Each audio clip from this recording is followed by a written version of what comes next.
Yes, it's true. We are finally reviewing the monster phone itself, the HTC EVO 4G. And you might be asking yourself, why did you guys wait so long? And the answer is that we wanted to see what else was out there before we tackled this beast. We wanted to leave no stone unturned.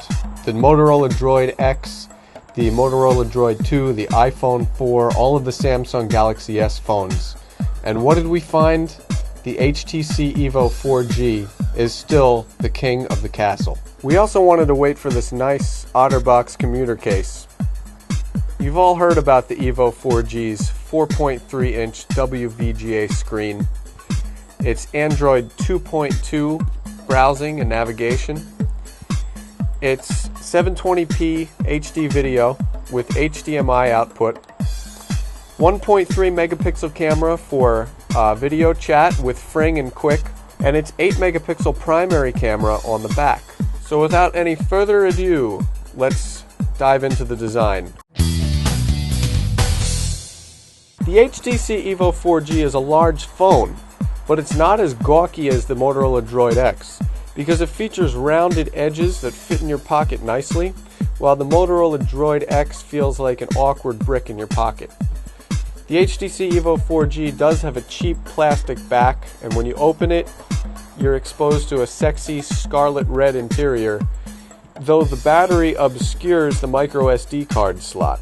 The EVO 4G makes up for that with its 8 megapixel camera and dual LED flash located right next door, plus a playback speaker to the right.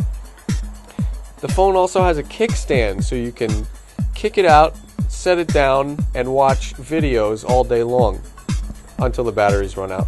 We have an HDMI terminal, USB, aside from a volume control and a power lock switch. We just get a panel of 4 Android-style home, menu, back, and search buttons. This is a solid phone. It has a very good screen resolution. We gave it a slight edge over the Motorola Droid X.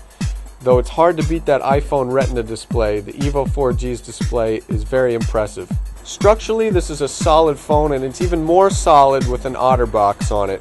These are pretty much the best cases you can get.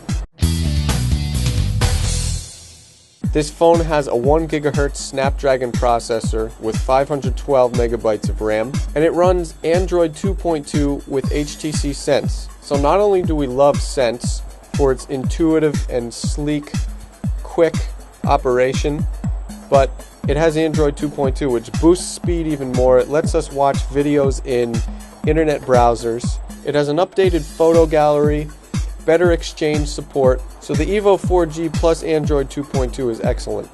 This is definitely one of the fastest phones on the market. We have the full Google treatment from Maps to Gmail to goggles. We get voice search. There are a ton of widgets on this phone. There's some really useful widgets too, like FriendStream, which combines all your Facebook, Flickr, and Twitter contacts into one. It's like a little live update. There's also an Android market feed. We also get scrollable bookmarks that we could just go to, tap, and access right off the bat.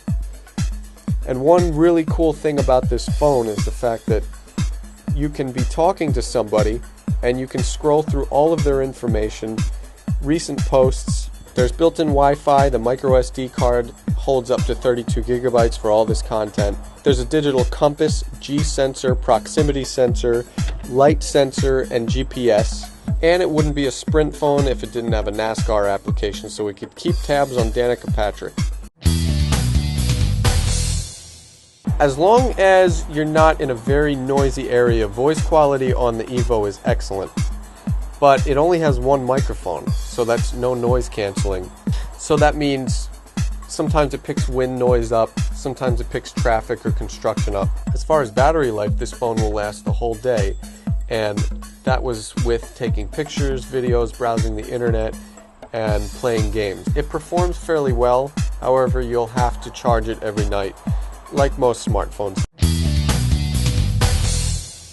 Now, everything's been gravy up until this point, and we're going to talk about image quality. This camera was about even with the Motorola Droid X, so that means don't expect any fireworks. The images still images and videos are not very impressive with this phone.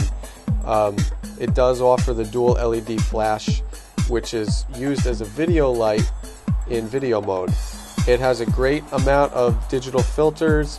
It has a decent amount of image controls like contrast and saturation. But when it came down to it, we discovered noise, colors were off, lack of detail. You also can't take macro shots with this phone. So don't expect a magnificent imaging performance from the EVO 4G. Hopefully the next version of this phone will have that fixed. But so far, no phone has beaten the iPhone when it comes to image quality. So our final answer is going to be short and sweet. This is a great phone. It's about as good as you can get. If you're a Verizon customer, you're going to want to look at the Motorola Droid X. It's almost the same thing, but the HTC EVO 4G offers a little more in a more sleek package. Another good thing about the EVO 4G is that unlimited everything is $100 plus $10 for 4G coverage. So that's a barn burner of a deal. If you have the means and have the need for speed, then the EVO 4G is your phone. We can't speak highly enough about this phone, even after all of the phones we reviewed before it, to make our ultimate comparison. The EVO 4G is about as good as you can get. I'm Mike Perlman for InfoSync World.